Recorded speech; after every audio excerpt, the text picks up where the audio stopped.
سورہ صافات میں 23ویں سپارے میں اللہ تعالیٰ نے اس واقعے کا ذکر فرمایا ہے کہ رب ہب لی من الصالحین. ابراہیم علیہ السلام نے اللہ تعالیٰ سے دعا مانگی کہ یا اللہ مجھے نیک اور صالح بیٹا عطا فرما. فبشرناہ بغلام حلیم. اللہ تعالیٰ فرماتے ہیں کہ ہم نے ابراہیم علیہ السلام کو ایک بردبار صبر کرنے والے بیٹے کی خوشخبری دی.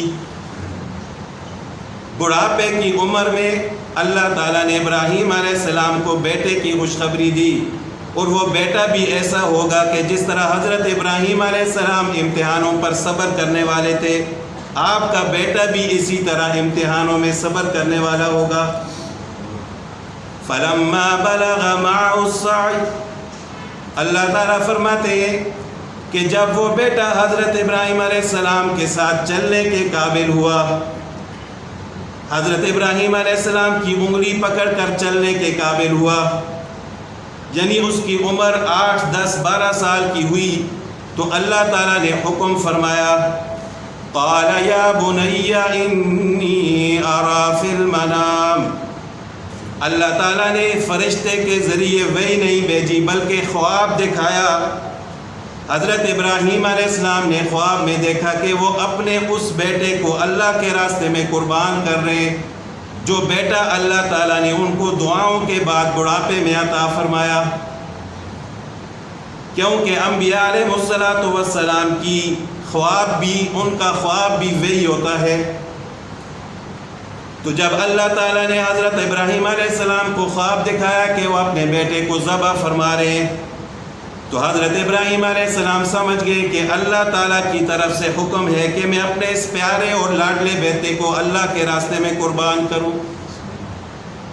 تو حضرت ابراہیم علیہ السلام نے اپنے اس خواب کا ذکر اپنے بیٹے کے سامنے کیا، اور بیٹے کے سامنے ذکر کرنے کا مقصد یہ نہیں تھا کہ بیٹا ہاں کہے گا تو میں ذبح کر دوں گا، اگر بیٹا نہ کہے گا تو میں چھوڑ دوں گا، بلکہ مقصد یہ تھا کہ بیٹے کو آزمانا تھا کہ میرا بیٹا اللہ کے حکم کے سامنے کتنا اپنا سر جھکاتا ہے.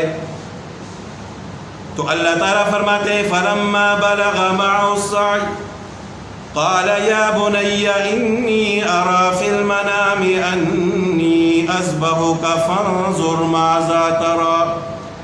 حضرت ابراہیم علیہ السلام نے حضرت اسماعیل علیہ السلام سے فرمایا اے بیٹے، میں نے خواب میں دیکھا ہے کہ میں تجھے ذبح کر رہا ہوں، بتا تیری رائے کیا ہے اس بارے میں.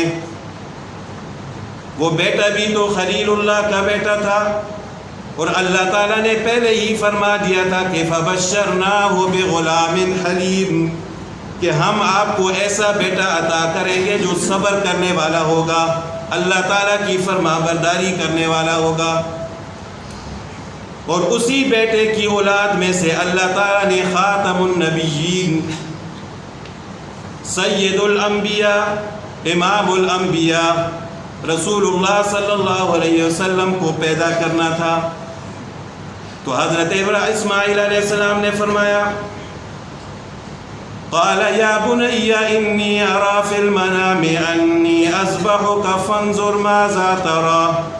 قال یا ابت افعل ما تؤمر.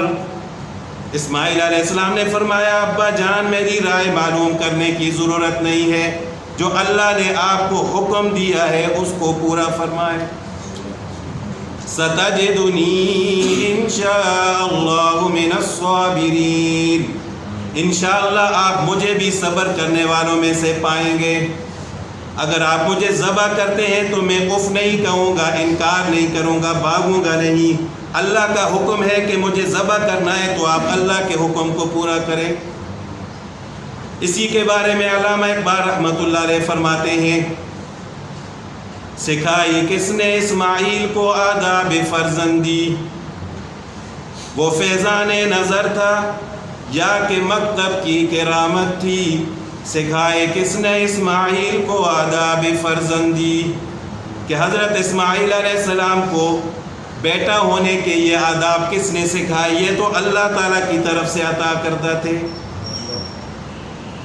تو روایات میں آتا ہے کہ جب حضرت اسماعیل علیہ السلام کو ابراہیم علیہ السلام ذبح فرمانے لگے تو اسماعیل علیہ السلام نے فرمایا کہ ابا جان مجھے پیشانی کے بل لٹائے، اگر میرا چہرہ آپ کے سامنے ہوگا تو یہ نہ ہو کہیں شفقت کی وجہ سے آپ چھری چلانا چھوڑ دیں۔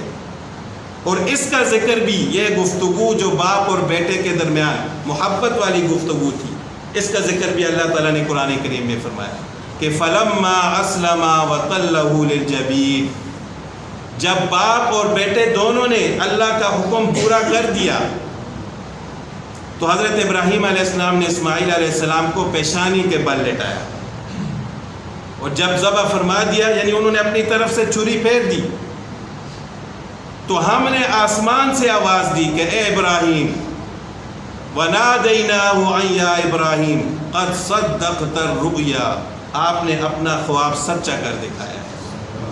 تو حضرت ابراہیم علیہ السلام نے دیکھا کہ حضرت اسماعیل علیہ السلام کی جگہ ایک مینڈا ذبح ہوا پڑا ہے اور حضرت اسماعیل علیہ السلام بیٹھے مسکرا رہے ہیں۔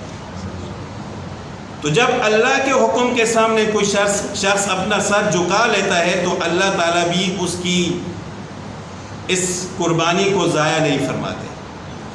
تو اللہ تعالیٰ نے حضرت ابراہیم علیہ السلام کی اس قربانی کا ایک بدلہ دنیا میں یہ عطا فرمایا کہ اللہ تعالیٰ نے حضرت اسماعیل علیہ السلام کی جان بھی بچا دی اور اس قربانی کا اجر و ثواب بھی ان کو عطا فرما دیا۔